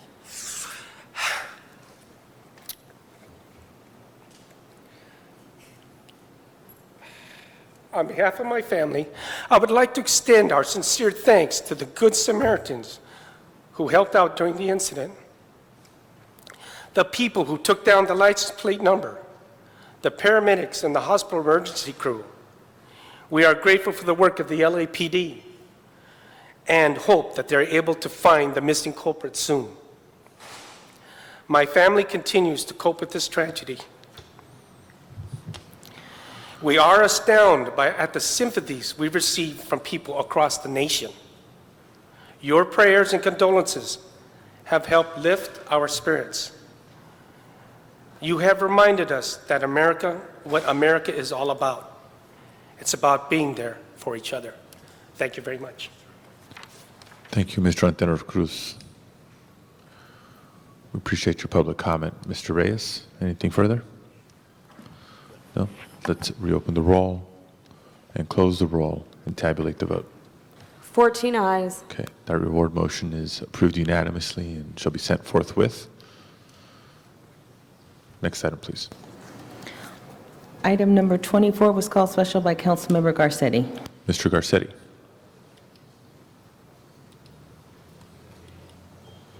Mr. Reyes, with his indulgence. Thank you, colleagues, and thank you, Mr. President. This item, colleagues, is in support of and encouraging the governor to sign a statewide bill on electronic waste, computers, televisions, et cetera, that I know many of you voted on in here when we said last year when the SURE bill didn't pass that we would ourselves create a standard here in the city of Los Angeles, and our Bureau of Sanitation, if you don't know, you should let all of your constituents know, does take in electronic waste, which can't go into landfills anymore and is the largest new source of waste in this state. About 6 million computers sitting in people's garages and elsewhere, and members of the public should know the Bureau of Sanitation does accept that stuff. This is a statewide bill, again, coming through, which passed this year, and we're encouraging the governor to sign it. This would be an official position, and it would then allow us to not have to set that up here. We had been working with many of computer manufacturers and retailers and others to create a system in Los Angeles if one couldn't be created in the state, but I just called this special to bring this to your attention today, and I urge your support. It would be a great step forward in recycling for the entire state. Thank you. Thank you, Mr. Garcetti. Other members wishing to be heard on this item? Seeing none, let's open the roll, close the roll, and tabulate the vote. 14 ayes. That is approved. Next item, please. Item number 26, called special by Councilmember Garcetti, and there is an amending motion that has been distributed to the council members. Mr. Garcetti.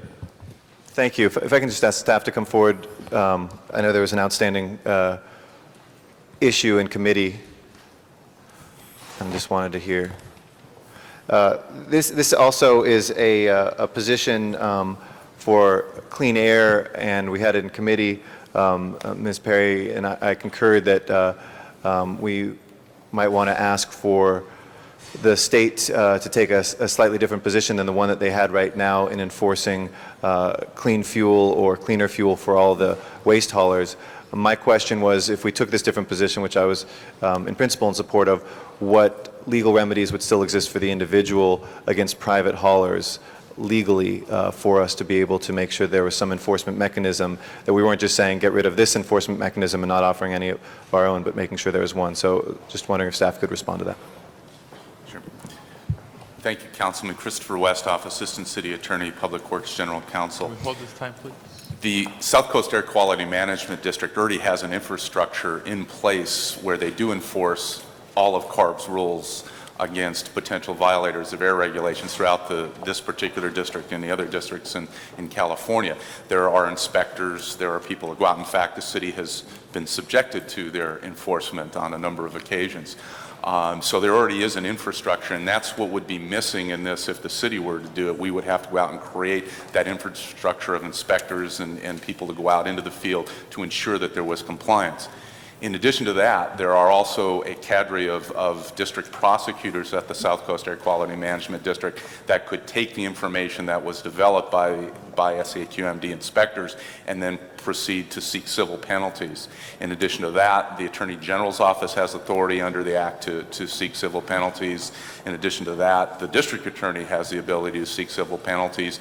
And then even beyond that, you could potentially use the private attorney general statute if a private citizen wished to do it. So there are other mechanisms available to enforce these rules and regulations outside the city of Los Angeles. Okay. And the Air Quality Management District's mechanisms would stay in place if we adopt the original position here? I certainly don't see why this wouldn't fit in any other air regulation that they have jurisdiction over. It just doesn't seem to be the need to create this separate structure just to go after the private haulers just doesn't seem to... That addresses my concern. Let's get Jan Perry on that board as soon as possible so we can get it enforced. Ms. Perry. Mr. President, I have a clarifying motion, and just wanted to highlight the fact that the reason I did this clarifying motion is to make sure that the language protecting municipalities and making sure that they were not held responsible nor liable for private waste hauler vehicle compliance, and that clarifying language is in paragraph 1 of my motion. And unless anyone has any questions, I just ask for an aye vote. Thank you, Ms. Perry. Other members wishing to be heard on this item? Seeing none, let's open the roll, close the roll, and tabulate the vote. 14 ayes. Item 26 is approved. Next item, please. Item number 34, call special by Councilmember Miskowski, and there is an amending motion that has been distributed to the council members. Ms. Miskowski. Thank you, Mr. President. This is our regular Public Safety Committee report to the council on the status of the consent decree. As you can see by our agenda, we are doing a number of things today where you're asking the Inspector General and the Board of Police Commissioners to report back to us, because there are elements in the consent decree that are their responsibility, and it was noted in the last report by the monitor and with the CLA and our own working group that the Commission and the Inspector General owe us reports and owe us meeting their commitments under the consent decree. There were also other issues that were brought forward regarding the statute of limitations, regarding complaints and how they were being handled. And although we had done well for a period of time, we started to fall down again on meeting those deadlines. Some of it may just be a documentation issue, but we need to make sure that everyone is doing what they need to do so this stays current. We are also asking for further information on the update of the mental illness recommendations. The program, we did a study, we've got some recommendations. How is the department going about implementing them? And we authorized some transfers so they can buy some furniture, particularly for the, I think it's now called the Professional Services Bureau, which used to be known as Internal Affairs, to do some of the audits, to have some equipment so that as they are doing some of these audits, and that they have the equipment so that they can do it most effectively.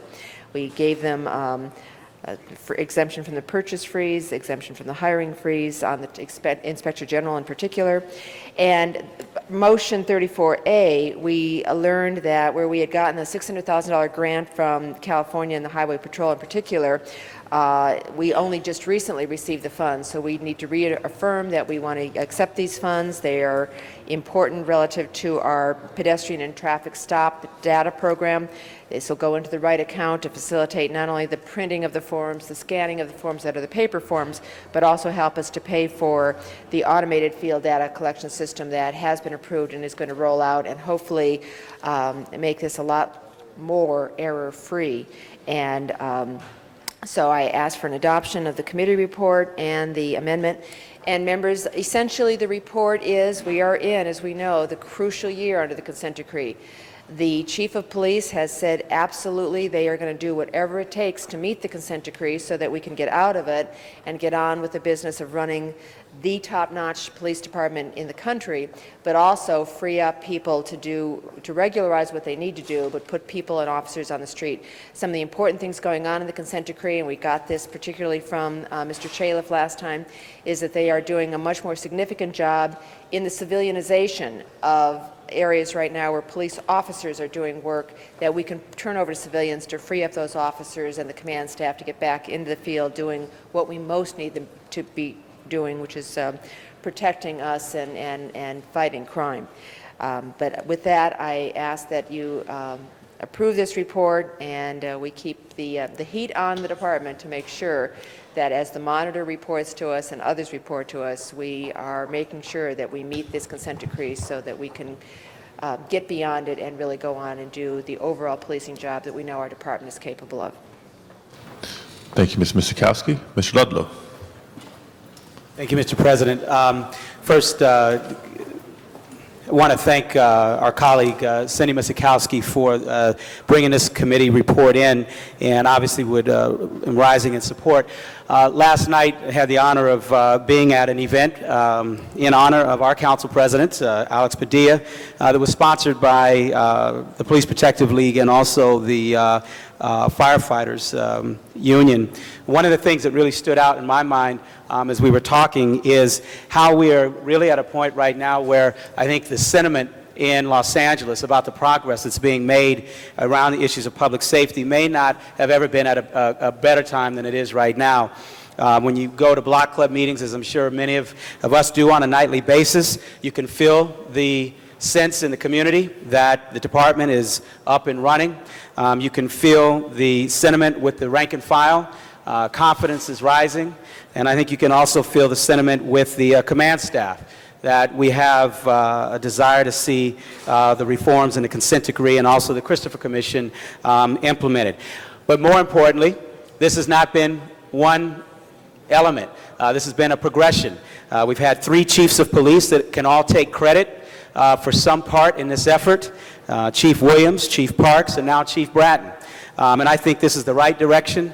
It's a good direction, and I appreciate Councilmember Misikowski presenting this report to us today. Obviously, there are some things in here that do cause the eye to rise, issues of what could be reporting issues and use of force cases and others. But I think this report is a step in the right direction to try to get to the bottom of this and continue to keep the public well informed about the progress that the department is making and giving us as council members a great opportunity to have a greater say in how this department is addressing the consent decree and the issues outlined 10 years ago in the Christopher Commission police reform. So again, I rise in support, and I want to thank Councilmember Misikowski and everybody on the Public Safety Committee for their diligence on this. Thank you. Thank you, Mr. Ludlow. Other members wishing to be heard? Mr. Labange. Thank you. Is there someone here from the police department? No, I know.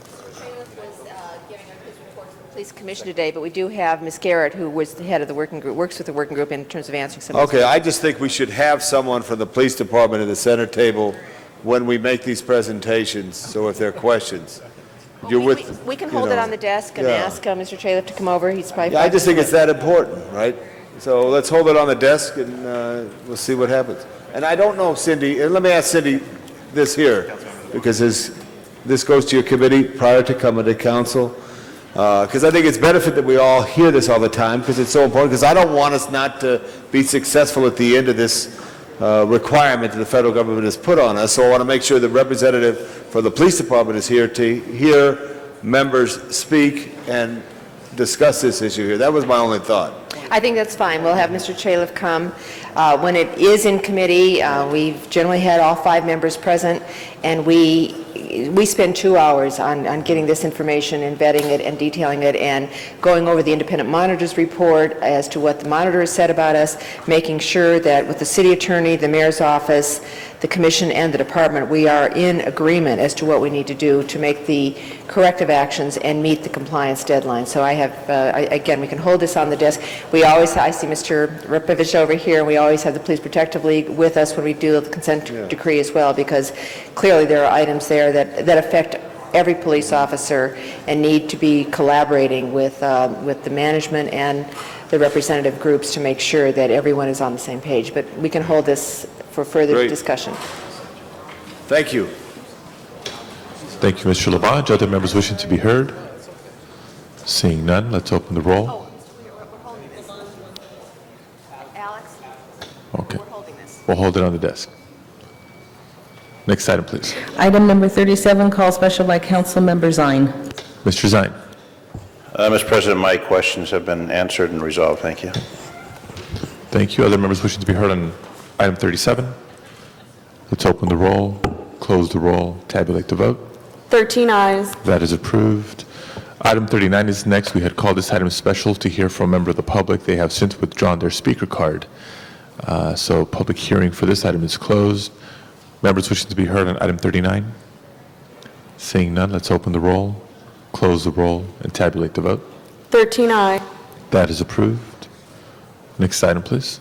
Mr. President, item number 16 was previously adopted. However, in the interim, a substitute motion has been presented and distributed, so that matter should be reconsidered so it can be before council again. Okay. Colleagues, any objection to reconsidering item number 16? Seeing none, item 16 is reconsidered without objection. Anybody wishing to be heard on an amending motion for item 16? If not, then without objection, we'll consider item 16 as amended. Let's open the roll, close the roll, and tabulate the vote. 13 ayes. Item 16 as amended is approved. Next item, please. This is the time for comments from the public on items not on council's agenda. And the council calls forward Lee Marks. Lee Marks, are you still with us? Lee Marks going once, going twice. This closes.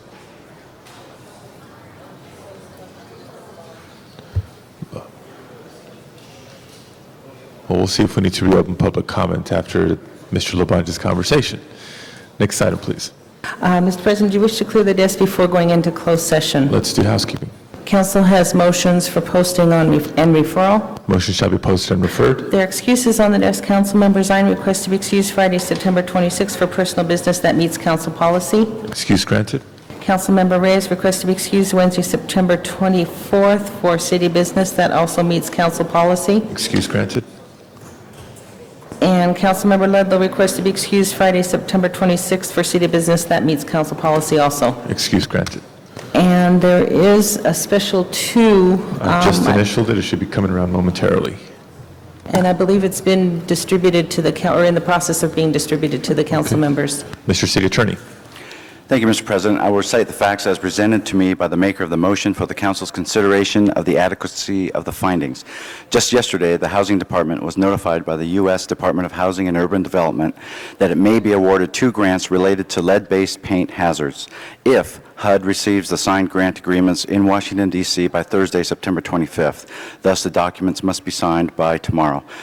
Pursuant to the Government Code, Council must first determine whether there is a need to take immediate action and that the need for action came to the attention of Council after the posting of today's agenda.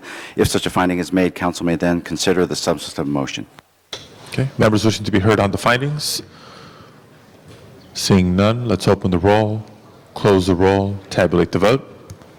13 ayes. Special 2 now before us. Members wishing to be heard on the motion itself?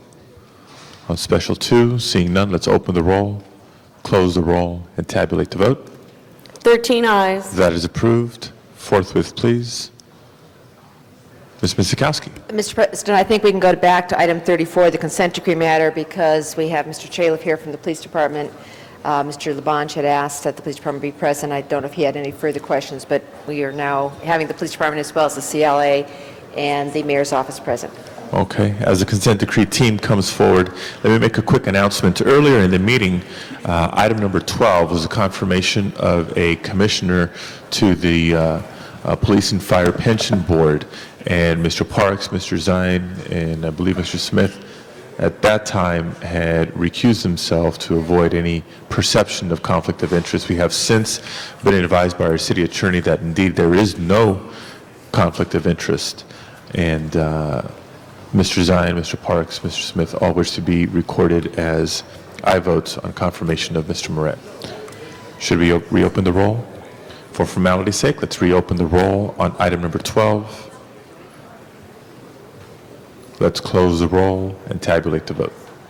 13 ayes. Okay. Mr. Moret, if you're watching from home, you got even more votes this time. And we'll send it again forthwith. Coming back to item 34. Mr. Labange? Mr. President, members, I just wanted to make sure representatives for the police department were in the center table when we talk about the consent decree. I know today's Tuesday and you were at the Board of Police Commissioners and you sprinted across Los Angeles Street to come over here. I listened to Ms. Misikowski's discussion on this issue here, but I just wanted to make sure the police department was listening and represented. And forgive me for not recognizing you sitting over here, but I'd like to see you here. So that was my concern, members, that we make sure that the police department was here and listening. So I'm okay with what is being transpired. I just want to make sure that we always, at the end of this time, when we have a review, that it looks at that we paid full attention to the matters related to this consent decree, and that we're able to achieve all those objectives so that the federal government will say to the City of Los Angeles and its police department that we've completed it and we've been able to make the changes necessary to be in the good light as opposed to the bad light. Do you have any questions of me, Mr. Chairman? Or Mr. Labarge, do we have any specific questions for the department? Okay. Other members with specific questions for the department? We held this on the desk, folks, so we can have representatives here. And if there are no specific questions, let's open the roll on the report. Let's close the roll and tabulate the vote. 13 ayes. That is approved. Next item, please. This is, that clears the desk for closed session. Okay.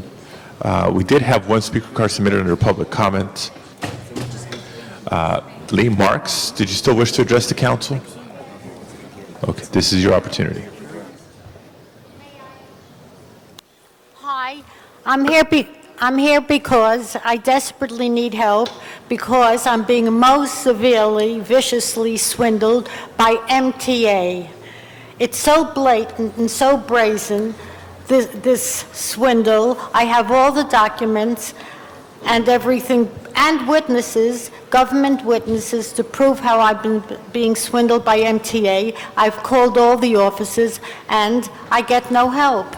So please, I would like to speak to somebody, show them all my documents, and get help. Thank you. Could I tell you what's at issue, please? You may, or we can hear from one of our MTA board members, Yeah, Councilmember Mr. President, I Labange. haven't had a chance to have a phone discussion. We're going to meet after council. Thank you for coming down. She got her documents, and we're going to see if we can help her as she's concerned about the way the Metropolitan Transit Authority is proceeding on acquiring her property. I thank you for coming down. We're going to see you in a few minutes in room 480 in City Hall. Thank you. Thank you. Thank You're- you very much. You're in good hands. This closes public comment for today's meeting. Madam Clerk, next item, please. And that clears the desk for council to go into closed session. Okay, in conformance with California law, the council will now adjourn into closed session. Sergeants, please clear the chambers.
Please. Item number 72, and that settlement in the case of Rivas versus City of Los Angeles in the amount of $500,000. Let's open the roll, close the roll, tabulate the vote. 13 ayes. That is approved. Forthwith, please. Next item. That clears the desk, Mr. President. Thank you very much, colleagues. This is the end of our agenda today. Are there any announcements? Any announcements? Is Mr. Cardenas here? You have an announcement for us today?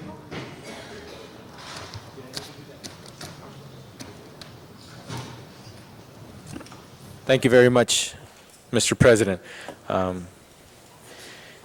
just want to invite everybody to come on down tomorrow, Wednesday, September 24th at 6:30 p.m. to the heart of the San Fernando Valley to visit the new Marvin Browdy Constituent Service Center in Van Nuys, where we will have at 6:30 p.m. the San Fernando Valley 6th District Council meeting of the City of Los Angeles. It's a great opportunity for us to see how nice that facility is, and for all the other council members to make sure we do something like that in your district. I'm certainly enjoying it, and I think that it's a great opportunity for us to have a meeting in the San Fernando Valley and have it in a place that is going to accommodate people very well, and to make sure that everybody knows that we certainly are ready as a city council to be in all parts of the city of Los Angeles and to serve the entire city.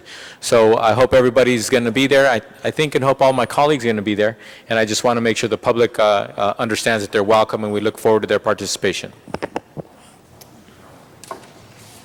Thank you, Mr. Cardenas. Again, a reminder to everybody, tomorrow's council meeting will not be at its regularly scheduled time. For everybody watching at home, when you're used to seeing us come on at 10 a.m., that will not be the case. City Council will meet tomorrow at 6:30 p.m. in the San Fernando Valley. Other announcements? Mr. Labange. Yes, I just wanted to report today at 3:43, fall officially arrives in Southern California. We want to thank summer for all the good it brought us, but now we're changing seasons, 3:43. And I want to thank Dr. Ed Krupp and the Griffith Observatory for always keeping me as the councilman of the 4th District in tune with the universe. Thank you. Mr. Labange, does this call for a hike? Every day's a hike, really, but yes, thank you. Other announcements? Do we have adjourning motions today? Please rise for adjourning motions.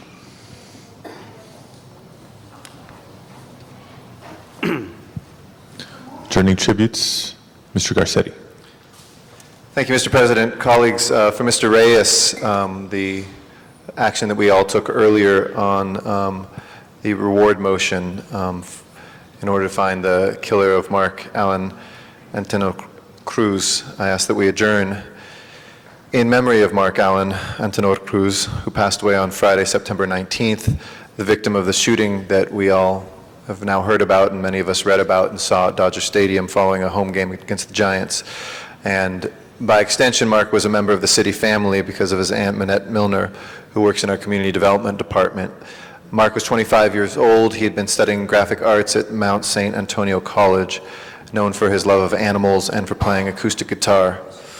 Northeast has one suspect in custody, and they'll be releasing additional information on the second suspect within the next 24 hours. Mark is survived by his father, Alan, who we heard so movingly from earlier, his mother, Charlene, sisters Alana, Charlene, and Brandy, stepfather, Jim Vega, and stepbrothers, Eric and David Vega. The entire city and this entire city council mourns alongside your family today.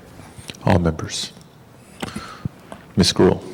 Thank you, Mr. President. On behalf of the Mayor's Office, Eric Chabis asked that we adjourn in memory of Dan Winograd. Dan passed away on Tuesday, September 23rd, at the age of 83. As many of you may know, Morley Winograd is working very closely with the City of Los Angeles to implement government efficiency initiatives, including 311 and LA Stat. Morley's father, Dan Winograd, passed away at the age of 83 in Boca Raton, Florida. Memorial services will occur this Thursday, and he's survived by his son, Morley Winograd. Thank you very much. Ms. Hahn. Thank you, Mr. President. Colleagues, I would like us to adjourn today in the memory of Mr. Delmer Fox. Del passed away last Thursday at the age of 81. He was born in Fresno in 1922, and he was raised in Chino. He attended the California College of Mortuary Science and served the Navy during World War II in the South Pacific. When he returned from the war, he began working at Forest Lawn Mortuary and helped to open the Hollywood Hills Cemetery. A few years later, he joined a Hawthorne mortuary that was later renamed the Pierce Brother Del Fox Mortuary. Del also made a great contribution to the educational world. In 1969, he was appointed to the El Camino College Board of Trustees, where he continued to serve until his death. He was the longest tenured member in the state's community college system, serving 34 years. He was also involved in many service organizations. As a fellow Rotarian, I saw him many times at the Hawthorne Rotary Club, where he served for many years. Del is survived by his wife and sons, James and Charles. He was preceded in death by his daughter, Carolyn. Perhaps Del's wife, Myrtle, said it best when she said, "When you were in his presence, you felt like you were the most special person around." Del Fox was a longtime friend of the Hahn family. And in fact, when my father came to the end of his life and knew, in fact, that he probably didn't have very much longer on this earth, he did not plan or really want to talk about much that happened at his service, but he did make the request to my mother that no matter what, he wanted Del to handle his body after he passed on. And Del, even though he had retired from the business, made sure that he was present every step of the way, taking care of my father after he died. Visitation will be from 3 to 8 p.m. on Wednesday, Thursday, and Friday at the Pierce Brothers Del Fox Mortuary in Hawthorne. And the funeral will be held at 10 a.m. at Calvary Presbyterian Church in Hawthorne on Saturday. He was a public servant that really improved the lives of so many people, and my brother and I and my mother will certainly miss Del, and as will many, many friends and families that he's touched over the years. Mr. LaBonge. Thank you. Members, I'd like to ask us that we adjourn in memory of Robert Lochner, who was assisted President Kennedy in his most famous speech in June 26, 1963 in Berlin. Mr. Lochner was born in New York City but moved to Berlin. His father was the head of the American Associated Press office there in Berlin. He gave President Kennedy training to make this most famous speech, which was really at a poignant time in our history because as Berlin was divided after the war and the American sector in this City Hall in front of the town City Hall where President Kennedy made a speech in front of 400,000 people, each benign Berliner, which is still probably one of the most talked about news segments when we look back in the century that just passed. Robert Lochner was survived by 3 children. I ask that we adjourn in his memory for the part that he played in assisting a president of the United States to bring a greater peace to the world. Mr. Ludlow. Members, I ask that we adjourn in memory of a great civil rights champion, attorney Arthur Kanoy, who many of you will remember was the lead counsel for the Chicago 7, worked with William Kunstler on many civil rights cases in the South in the 60s. He was actually the co-founder of the Manhattan-based Center for Constitutional Rights. He died Friday at his home in Montclair, New Jersey. Born in New York to Jewish immigrant parents who became teachers, Kanoy was brought up in Brooklyn and graduated magna cum laude from Harvard.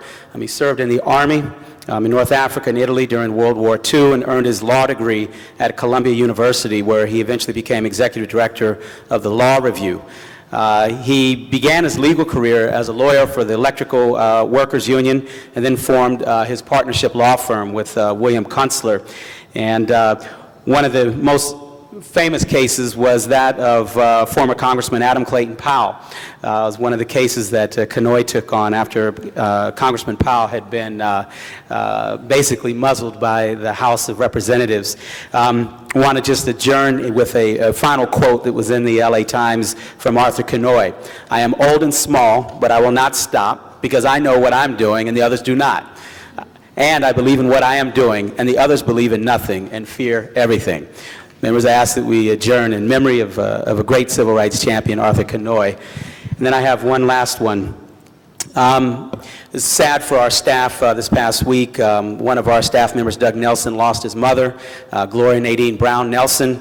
Many of you may remember her. She was a 30-year employee of DWP, born June 7th, 1947. Third child born to Rosie and Clarence Brown. She died this past Friday in her home. She attended LA Unified School District's 79th Street Elementary School, Thomas Edison Junior High, George Washington High, and later received her MBA from the University of Laverne. She married her high school sweetheart, Thomas Nelson, in 1968, and had her 2 sons, Doug and Thomas. After retiring, she became a teacher and is, at the time of her death, an 8th grade teacher at Inglewood Christian School. She is survived by her sons Doug and Thomas, her brother Dennis and his wife Patricia, sisters Anna Little, Claretta Hayward and her husband, Reverend Stanley, her brother-in-law, Roy Latimer, and her golden girlfriend, Maxine Kemp, many nieces, nephews, great-nephews, aunts, uncles, cousins, and friends, longtime city employee. We ask that we adjourn in her memory. 1, 2, Mr. President. Thank you, Mr. Labange. Other tributes? Mr. Parks. Thank you, Mr. Chair. I'd like to adjourn in memory of two 8th District residents. First one is Joanne Joy Arnhem, who was born April 20th, 1952. She was tragically killed during a hit-and-run felony accident in the 8th District on Friday, September the 5th. With very unique circumstance, the driver continued on after the accident, was involved in the second accident in which he is now deceased. And so I'd like to adjourn in honor of Joanne Joy Arnhem. Second person is a resident of 8th District, Rafael Ramos, born April 1st, 1989. He died at the age of 14 on Friday, September the 5th. He was killed in South Los Angeles in a traffic accident, unfortunately involved with a LAPD police car while crossing the street. He's attended the Fremont High School and was a 9th grader. He's survived by his mom, Anna Ramos. Other tributes? Madam Clerk, please call the roll.